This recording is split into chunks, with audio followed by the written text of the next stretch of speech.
Bonjour à tous, aujourd'hui très content de vous retrouver sur le Stellar face au dollar et vous allez le voir qu'aujourd'hui on va voir quelque chose qui n'est pas très bon signe en tout cas pour l'évolution de celui-ci. Il est encore et toujours maintenant à l'heure à laquelle je vous parle dans un scénario haussier. Malgré tout il approche tout à fait très proprement voire même très agressivement finalement des scénarios invalidants et donc on pourrait voir encore un Stellar qui irait revoir des plus bas. Alors oui ça fait mal à entendre mais c'est un peu la même configuration pour beaucoup d'altcoins alors que le BTC grossièrement a pris beaucoup d'avance, corrige un peu en ce moment pas mal, même voire est redescendu des 14 000 vers les 10 000, finalement les altcoins prennent un bon coup dans la figure et commencent clairement à s'écraser. Alors il y a des niveaux à ne pas casser si on veut rester dans le niveau haussier, et donc c'est-à-dire dans le scénario haussier. On va regarder ça ensemble, mais juste avant, encore une fois, un grand merci à toutes les dernières donations. Vous êtes toujours et encore et toujours de plus en plus nombreux, je suis vraiment très étonné. Merci à vous, ça aide bien entendu la chaîne à rester productive et très régulière, et donc vous le savez, contre une donation, je vous offre tout volontiers, toutes les règles d'Elliott en français, comme ça de votre côté, vous pouvez faire le même travail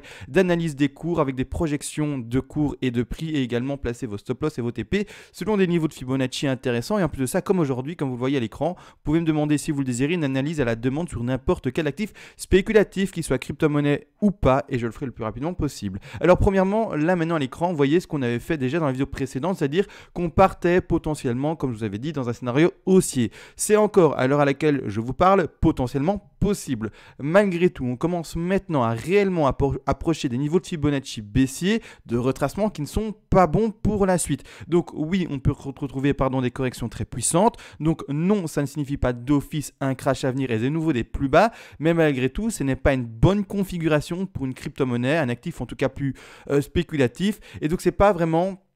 Voilà, quand on analyse ça et qu'on n'est pas encore rentré dans le marché, on se dit ok, le marché là maintenant ne nous donne pas de bonne indication, je vais éviter d'entrer maintenant dans le marché, je vais observer jusqu'à ce qu'il donne des configurations qui sont beaucoup plus optimistes, entre guillemets, pour voir en tout cas des bougies vertes et pouvoir remonter. Là maintenant c'est comme ça, un nouvel investisseur qui voit ce graphique, qui analyse ça, il se dit ah bon, c'est pas terrible, je vais attendre, temporiser et voir s'il nous donne des bons signaux pour entrer dans le marché ou pas. Malgré tout maintenant, je vais quand même faire l'analyse pour ceux qui seraient dans le marché, qui se demandent qu'est-ce qui se passe un peu, qu'est-ce qu'on devrait privilégier, est-ce qu'il y a encore un moyen de monter, etc. Mais on va faire ça ensemble maintenant. Premièrement, on va continuer dans le scénario haussier, malgré le fait, je vais vous montrer qu'on casse des Fibonacci qui sont très importants, d'accord?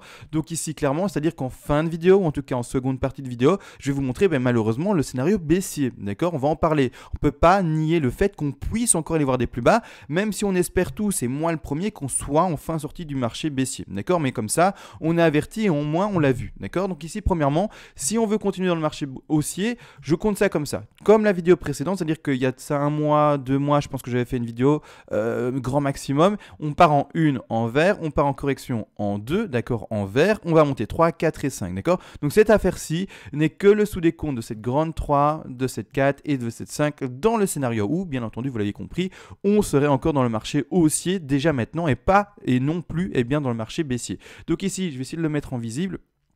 On partirait racine, on partirait 1, on partirait une énorme 2, il faut le savoir, énorme 2, 3, 4 et puis 5 pour valider ce sommet de 3-6. Puis après, vous savez, on est parti, on monte, on monte, on monte. Donc ça, ici, je vais pas le mettre en sub, je vais le mettre pas en millénium, je vais le mettre en minor. En fait, comme ceci, c'est mieux, d'accord? 1, 2, 3, 4 et 5, et puis ça monte, ça monte, ça monte, d'accord? Malgré tout, ici, pour valider cette hausse-ci, il faut premièrement, attention, ça je l'avais déjà dit dans la vidéo précédente, mais qu'on casse pas ce niveau-ci. Très important, on casse ce niveau, c'est fini. Vraiment, c'est un marché qui sent mauvais. Alors, je parle pas que du XLM, à mon avis, il y a plein d'altcoins qui sont dans le même cas, mais c'est que c'est pas encore le moment des altcoins pour monter grossièrement, d'accord? Donc ici, clairement, petit niveau rouge, si on casse ça, ça sent pas bon. On serait au retour des 0.088 et clairement le bottom, donc le plus bas pour le moment, le dip a été connu au 0,073 et grossièrement on sera plus très loin et vraiment la marge de manœuvre est très faible et vraiment voire même très petite et donc c'est-à-dire que refaire un nouveau plus bas n'est pas du tout à négliger, d'accord? Je vais vous en parler dans quelques secondes, quelle figure il faut du coup voir ensemble. Malgré tout, on va partir du fait que ici également on reste dans une 2 et qu'on va rebondir. Vite fait également pour vous montrer le Fibonacci de retracement qu'on fait actuellement actuellement, par rapport à la 1 vers la racine ici, on nous fait quoi? Alors franchement, je vous le dis, hein, les targets normalement les plus fréquentes pour une 2 sont entre les 50 et les 61,8% de Fibonacci. Donc entre finalement la ligne verte ici à l'écran et la ligne turquoise ici. Donc là-dedans, on les a percés, on les a transpercés, ça sent mauvais. D'accord? Pourquoi? Je vais quand même montrer ça dans les Fibonacci par rapport aux statistiques. Si je ne me trompe pas, des stats qui vont chercher si bas, donc les deux c'est au début, ici voilà, voilà exactement. On a, regardez bien, pour corriger sous les 38,2, donc aller en dessous, d'accord, donc seulement 38,2 et pas aller chercher les 50, 61,8 voire plus, on n'a que 12% des probabilités, d'accord. Donc comme vous le voyez ici, on est représentatif à seulement 12% des probabilités. C'est pour ça, ce que je vous le dis, ça sent pas bon pour une 2 et donc pour spéculer à la hausse. Quand quelqu'un voit ça et qui n'est pas encore dans le train, qu'est-ce qu'il fait? Eh bien, il dit écoutez, voilà, ça sent pas bon. J'attends soit la validation d'une 3 et donc de nouveau un cours qui ne casse pas le plus bas aux alentours ici des 0.088, qui rebondisse et repète le sommet de 1 et donc qui repasse au-delà des 0.15. D'accord? Quand il voit ça, il peut dire ok, on a potentiellement fait une forte 2, je l'accepte, mais j'ai ma validation ici de cassure vers le haut et donc le marché est haussier.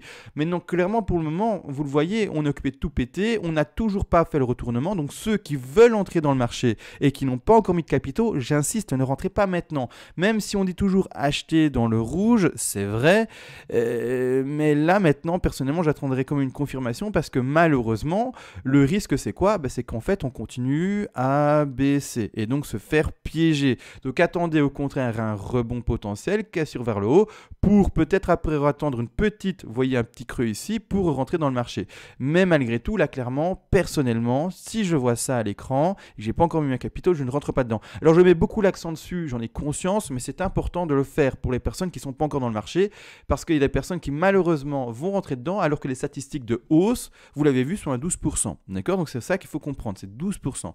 C'est-à-dire que là maintenant, si on analyse toujours dans ce concept, et en tout cas dans cette potentielle hausse, d'accord, quels sont les sous-vagues potentielles de cette 2? Vous allez voir que de toute façon, les sous-vagues que je vous montre vont être modifiées potentiellement pour une baisse qui, elles, vont être plus graves, entre guillemets. Pas grave parce qu'en fait, un marché rouge n'est pas forcément mauvais. C'est juste peut-être également pour des personnes qui ne sont pas encore dans le marché, un potentiel finalement, une potentielle bonne nouvelle pour acheter à des prix vraiment bas, d'accord, si c'est l'actif qui les intéresse. Donc, bonne ou mauvaise nouvelle, tout dépend de si vous êtes déjà rentré et que vous attendez du vert ou si vous n'êtes pas rentré, vous attendez du rouge pour acheter plus bas. Tout dépend en fait du camp dans lequel vous êtes. Il n'y a pas de bonne et de mauvaise nouvelle. De toute façon, c'est selon la position que vous avez pris par rapport à l'actif ici analysé, donc plus précisément le Stellar. Plus maintenant, on va regarder, donc je vais vous montrer ça en épais, je vais le mettre ici, la figure de correction. En fait, ce que je vois, c'est une ABC de correction qui est potentiellement, vous l'avez bien compris, une début de grande impulsive pour continuer à baisser. Mais je vais vous montrer ça en seconde partie de vidéo. Donc ici, pour le moment, donc une A, un rebond de B, et puis maintenant on va chercher une C. D'accord? Je suis dans une zigzag classique. D'accord? Zigzag tout à fait classique, avec ici une flat A, B, C. Ça, il n'y a rien de compliqué avec 1, 2, 3, 4 et 5, etc. Je vais peut-être passer en 4 heures pour vous montrer ça un peu plus précisément pour cette figure-là. D'accord? Donc ici, clairement, ça se voit. Ça se voit ici, clairement. On nous fait 5 vagues pour monter. Ici, 1, 2, 3, 4, 5. Je vais essayer de tout expliquer, mais de manière assez détaillée, n'empêche. 1, 2, 3, 4, 5, d'accord, hop, ça remonte. Ici, donc, c'est-à-dire qu'on nous fait une très grande A, B, C, comme vous allez le voir ici. A, ici, je vais changer les couleurs B et puis la C qui finit en 5, bien entendu, je vais la mettre en bleu et en moins épais, ici comme ceci, A, B, C, notre bas de A qui descend en 5, on nous fait une A, B zigzag, rien de complexe là-dedans, juste curieux de voir combien de retracements on a été chercher de Fibonacci. Ici, ça c'est pour moi, juste la curiosité. 61, 8, un peu plus au-dessus. On a pété avec les mèches. Bon, ben c'est pas grave, c'est comme ça. C'est quand même une target pas mal, en tout cas pour une B. Maintenant, objectif de C qui doit descendre en 5 vagues. Donc ici, la C qui est là, je vais mettre en plus grand. Comme ça, on voit bien. Je vais mettre en millénium. En fait, non, pas en millénium. En millénium, non, les parenthèses, j'aime pas, je vais mettre en sub. En fait, ici, clairement, il faut que cette B vers la C descende en 5 vagues. Ce que j'ai pour le moment à l'écran, c'est ceci. D'accord? Pour le moment, donc j'en une. Là, rien de complexe. Donc, en leading, 1, 2, 3, 4, 5. Leading. Correction A, B, C. D'accord, 2. Puis après, on va chercher une 3, une 4 et puis une 5. On va regarder si on a trouvé la 3 ensemble, si potentiellement on peut l'accepter et voir où est-ce qu'on en est. Pour le moment, par rapport à notre petit RSI, j'ai ma 1 ici. D'accord, avec la petite divergence de la sous 5. J'ai ma 2, pardon, ici avec la A, B, C, parfait. Et maintenant, par après, j'ai ma 1, ma 2, ma 3 ma 4, potentiellement divergence ici. J'ai peut-être trouvé, on a peut-être, attention, je dis peut-être parce que j'ai pas encore assez d'historique, mais ici, notre 3, un petit rebond de 4 et on va aller chercher notre 5, d'accord? Donc ici, clairement, faut faire attention à ça. Je vais vite regarder également maintenant en retirant le RSI, combien on nous fait de retracement. Normalement, ça a l'air faible. Normalement, on doit chercher au moins 23,6, 38,2, 50. On va regarder ce qu'on a été chercher avec cette affaire-ci. On a été nous chercher les... pour le moment, 23,6. C'est même pas. Regardez ici, vous voyez le retracement, on doit normalement y chercher au moins 23,6. On ne les touche pas, c'est quelque chose d'extrêmement faible, donc je partirais au moins normalement sur un 38,2. Ça signifierait quoi actuellement? Qu'on fasse une flat, c'est-à-dire qu'on fasse ceci, A, B, C en flat. Alors A, B, C en flat, ça nous ferait A, B, petit rebond potentiel maintenant pour soit 23,6 réellement, mais c'est faible, hein, d'accord, c'est faible, donc normalement un petit 38,2, ici 38,2, et puis après on repart pour la 5 par après.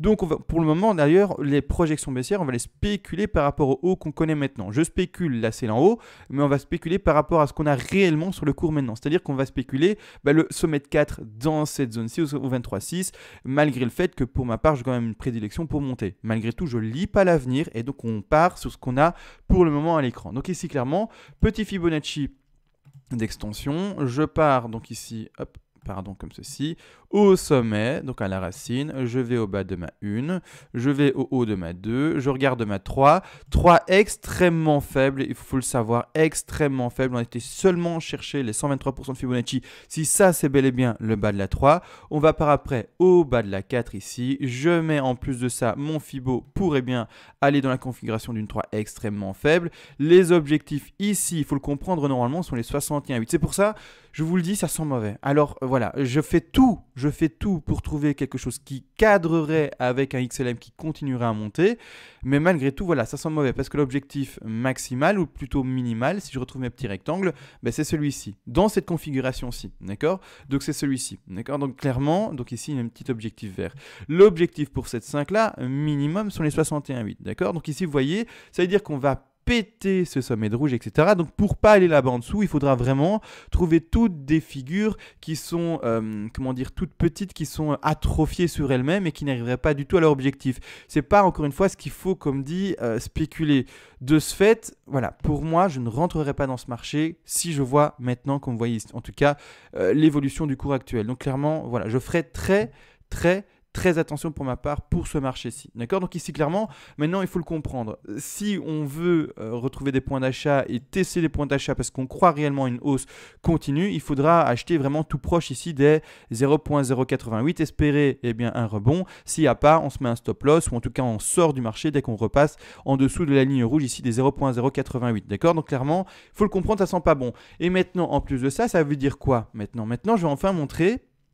Ça sent pas bon, mais enfin, vous êtes responsable, vous êtes tous adultes, et si vous restez dans ce marché-là, vous pouvez bien entendu. Encore une fois, si vous êtes dans une optique d'investisseur et de hold, c'est-à-dire achat très long terme, vous ne devez pas vendre non plus. Vous pouvez garder vos crypto-monnaies pendant 4 ans, 8 ans, 12 ans, et puis voilà. Hein, donc c'est-à-dire que finalement le cours qui baisse un peu pendant 6 mois encore, ou peu importe, ça ne vous regarde pas et vous ne faites pas attention parce que vous croyez en cet actif-ci, en cette crypto-monnaie, donc ici le Stellar plus précisément, et donc vous dites c'est pas grave que ça baisse ou pas, finalement moi ce qui m'intéresse c'est que ça monte, mais sur le très long terme. Donc là, investisseur, je vous encourage pas à vendre, acheter, vendre, acheter, vendre, acheter. Ici, je parle plutôt aux traders, swing traders, d'accord? Mais clairement, ceux qui sont sur l'investissement très long terme, le prix maintenant est déjà très bas par rapport à ce qu'on a connu précédemment. Ça, il n'y a pas de... Voilà, il n'y a pas... On ne doit pas se cacher les choses. Par rapport aux plus hauts connus, on est dans les plus bas, donc les prix d'achat pour, attention, l'investissement ne sont pas mauvais, d'accord? Malgré tout, pour un swing trader ou quelqu'un qui essaye un peu de faire d'achat-vente, achat-vente, voilà, là, personnellement, je n'encouragerais pas du tout à rentrer dans le marché. Alors que pour un investisseur très long terme, on est en bas d'une énorme chute, même si on peut les voir plus bas, ce n'est pas des mauvais prix pour investissement. D'accord? Il faut attention, faire la part des choses entre ce que je dis, bien entendu, et pas prendre tout au mot pour mot, sans prendre en tout cas un contexte particulier par rapport à qui vous êtes, trader ou investisseur long terme. D'accord? Donc ici, clairement, voilà, ça sent mauvais, personnellement, pour en tout cas cette hausse-ci. Donc pour un trader, swing trader, et non pas investisseur, hein, vous l'aurez compris, je préfère ne pas spéculer là-dessus. Vous l'avez vu, je préfère ne pas spéculer sur une, 2, 3. Alors je le retire, mais je sais que ça existe, et si jamais on devait remonter, passer et vraiment rebondir, faire avoir tout d'atrophié, sans problème, je pourrais réindiquer mes vagues parce que voilà, c'est pas compliqué.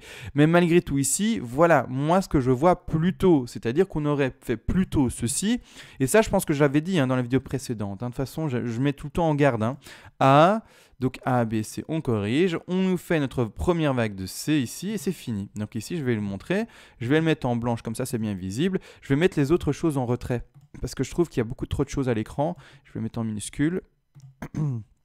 Comme ceci, voilà. Donc A, ici on nous fait notre correction en ABC. Je vais également du coup profiter pour le mettre en plus petit. Hop, comme, allez, pourquoi est-ce que, vous voyez le bug ici sur cette plateforme? Voici, comme ceci. Et puis maintenant C, d'accord? Donc ici, quel objectif on aurait été chercher? Je suis assez curieux d'ailleurs. Ici, on aurait été chercher l'objectif pour la C des 113% de Fibonacci. Oui, pourquoi pas. C'est pas une, comment dire, un objectif classique. Les classiques sont 61,8, 100, 123 et pas 113. Et plus précisément, par après, 161,8 pour une C. N'empêche, ça va, c'est pas mauvais non plus. On peut, encore une fois, ici spéculer sur une ABC. C'est-à-dire que maintenant, la spéculation baissière, c'est quoi?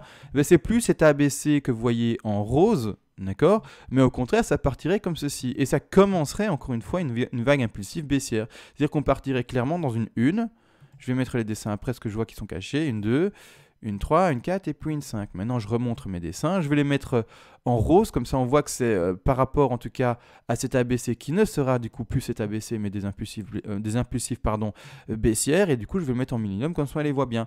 Donc, et pas en millénium, excusez-moi, mais en sub-millénium. Donc comme ceci, c'est mieux. Donc ici, clairement, voilà, cet ABC, malheureusement, toutes ces chances ne plus être une ABC, mais être une 2, 3, 4, 5 impulsives baissières. Et donc d'aller rechercher des plus bas, comme vous le voyez ici, avec des objectifs qui sont beaucoup plus classiques. Et de tout écraser et refaire des plus bas. Je sais, c'est pas du tout agréable à entendre, mais voilà, je suis obligé de vous le montrer en vidéo et de vous avertir là-dessus que le marché actuellement des altcoins en général, ça sent pas bon, d'accord? Le BTC, ça sent bon. D'accord, on est vraiment à plus de la moitié de gains par rapport à son ATH, c'est-à-dire qu'on a été à 3000 et maintenant on a de nouveau déjà atteint les 14 000. Donc vous voyez, il n'y avait plus que 6 000 $ de différence par rapport à l'ATH. Alors que regardez bien le XLM pour donner un exemple, c'est juste un exemple, mais le XLM par rapport à l'ATH connu, on en est à des lunes, enfin on en est à des années-lumière, d'accord? Donc clairement, il faut comprendre qu'il y a une différence. Le BTC, lui, pour comparer, d'accord, a plutôt connu quelque chose qui fait ceci, comme ceci, d'accord, alors que l'XLM, il est resté dans le bas, d'accord, il est resté dans le bas du panier. Donc voilà, il faut pas mal prendre ce que je dis, je suis pas pro BTC ou pro altcoins ou quoi, je suis objectif et je vous dis, le XLM, par rapport au BTC, il est au fond du panier, réellement. D'accord? Donc ici, voilà. Donc les plus bas sont tout à fait potentiels. Et c'est surtout ça qu'on va mettre en évidence aujourd'hui. Parce qu'il y a ce risque-là. Et je reprécise, c'est pas un marché que personnellement, si je devais apporter des capitaux, par rapport à ce qu'en tout cas il nous montre maintenant, je rentrerai. Dans lequel en tout cas je rentrerai. Donc ici clairement, potentiellement très faible 3, on va partir de ce principe-là, mais du coup vous l'avez vu, d'accord? Donc ici je vais mettre quelques petites choses en retrait. Moi quoique c'est visible, c'est lisible, je vais mettre ça juste, je vais le retirer. On a compris que c'était le haut de 4 potentiel. Et par après notre 5, donc je vais vite regarder en fait les objectifs de cette 5-ci, n'empêche, comme ceci. Donc ça nous fait 1, 2, 3 très faibles, pourquoi pas. Donc on va partir encore une fois sur la spéculation ici. Donc avec notre bas là, comme ceci. Et donc ici un minimum pour cette affaire-ci là. 61,8. On va regarder du coup si ça corrèle avec un bas de 3 en rose ensemble. Donc c'est la même chose. Le décompte ABC peut partir, comme vous avez vu, en A, 2, 3, 4, 5 à la baisse. Mais voilà, moi je partirai maintenant plus là-dedans. Et je ne spéculerai, c'est-à-dire que je ne rentrerai pas dans le marché. C'est bête, mais si je voyais le marché maintenant, que je devais le découvrir maintenant, je ne rentrerai pas dedans. D'accord? C'est-à-dire que maintenant, cette baisse-là en rose, l'objectif de la grande 3, irait bel et bien chercher au moins les 161,8% de Fibonacci, qui sont une target tout à fait conventionnelle cette fois-ci pour en tout cas un XLM. Et par après, comme vous le voyez, ça continue. 3, donc ici, on validerait notre 3 à 161,8 avec la 5 là. On ferait un rebond de 4. D'accord, un rebond de 4 ici. J'aime pas montrer des scénarios bear. J'ai trop envie en fait qu'on soit boule, mais malheureusement voilà, ça sent pas super bon. 23,8, 38,2. Allez, on va le taper à 38,2. On a fait une 2 qui était comment ici? Si c'est une 2, bien entendu. Mais on a fait une 2 qui est classique, 61,8. Donc classique, donc on va partir sur un 38,2 également. Et puis après, Et bien entendu, on fait encore une fois la projection de ceci. Donc 1, 2, 368, 4 ici, voici comme ceci. Et donc l'objectif, soit un double bottom, j'y crois pas. La plupart du temps, il faut privilégier en tout cas des objectifs qui vont au-dessus du double bottom. C'est-à-dire chercher ici un 100% de Fibonacci qui nous donnerait enfin la fin de la vague. Et donc ici un prix potentiel, donc avec un nouveau plus bas, tout à fait pertinent et potentiel à 0.063. Alors comme vous voyez, voilà, l'écrasement ici n'est peut-être pas fini, d'accord? Peut-être que la Y ici n'est pas terminée là, qu'elle nous fait une figure plus longue, etc. Et donc on irait réellement rechercher ici les 0.06566. C'est-à-dire qu'on irait actuellement chercher finalement par rapport à cette affaire-ci, attention, par rapport à ce que je calcule maintenant, s'il continue à baisser, etc., dans le temps, il faut continuer à l'analyse et voir où est-ce qu'on en est. Mais là, avec le peu de choses que je lis et donc l'intensité baissière entre guillemets minimum la plus faible, ce serait retrouver ce zone de prix-ci, c'est-à-dire que je vais mettre maintenant cette ligne rouge à la zone de prix qu'on peut spéculer minimum de baisse, et c'est-à-dire que vous allez voir, on retombe sur quoi? Sur ce dernier plus haut ici, c'est-à-dire un niveau de résistance qui se situe au 0.065, même un peu plus haut pour la mèche. Donc la mèche se fait un peu plus haut pour être beaucoup plus précis, qui se fait au 0.067. Donc vous voyez ici un nouveau plus bas pour le XLM et pour d'autres altcoins, je préfère le préciser, je ne parle pas que pour le XLM finalement, eh bien c'est tout à fait potentiel parce qu'il m'est encore donné d'analyser d'ici quelques heures le ADA également et le Link, et c'est pas parce que ça va être d'autres crypto-monnaies que je vais d'office apporter des bonnes nouvelles, d'accord, qu'elles seront dans le vert. Je vais voir comment elles se comportent et normalement toutes, en tout cas beaucoup de crypto-monnaies, altcoins sont dans le même panier, donc suivent le même mouvement financier. Donc on va regarder ça ensemble, mais voilà, vous le voyez ici, grossièrement, tant que j'ai pas une validation de cassure à nouveau de ce sommet des 0.015, donc non, des 15 centimes, des 0.15, sans casser le plus bas ici des 0.088, je ne rentrerai pas dans le marché. Tant que j'ai pas de confirmation haussière, là maintenant, je serai frileux pour ma part, je serai donc conservateur sur la défensive et ne rentrerai pas dans ce marché. Si vous êtes déjà dans un investissement très long terme, c'est pas grave. De toute façon, vous êtes là pour attendre longtemps. Après ce que j'ai compris, l'investissement long terme, c'est bien ça, c'est plusieurs années, voire un objectif de rentabilité, de ROI. D'accord? Donc ici, est-ce que vous encourage à sortir et à revendre pour votre position? Non. Si c'est pour du long terme, peu importe. Vous allez laisser faire le cours et vous observez et voilà, faites pas trop attention. Si par contre vous voulez apporter des nouveaux capitaux dans ce marché, est-ce que c'est le moment d'entrer? Même si on est en bas, personnellement, avec un petit profil de trader, et essayer de jouer, le fait d'être plus rentable possible, on attendrait un peu. Au contraire, si vous êtes un vrai investisseur, que vous ne regardez vraiment pas le cours et que vous dites on est en bas parce qu'on a été très haut avec l'XLM et que maintenant on est vraiment très bas, on est 8 centimes de dollars, même ici plus précisément 10 centimes à l'heure à laquelle je vous parle, on est vraiment très bas, peu importe que je rentre à 10 centimes ou à 5 centimes, pour moi ça ne va pas changer grand chose, étant donné que je vais le garder 12 ans, 15 ans, 16 ans, 17 ans, j'en sais rien, j'ai dit des chiffres au hasard mais pour montrer vraiment de l'achat à long terme. Donc, ce n'est pas ces petites fluctuations de quelques centimes qui vont changer grand-chose. Même s'il y en a qui vont me rétorquer, oui, mais si tu achètes à 5 centimes au lieu des 10, tu auras un retour sur investissement de 2 fois, bien entendu, plus important. Oui, d'accord. Mais voilà, ce n'est pas une question, en tout cas, de ceci. C'est une question de savoir qui vous êtes, investisseur ou alors petit trader.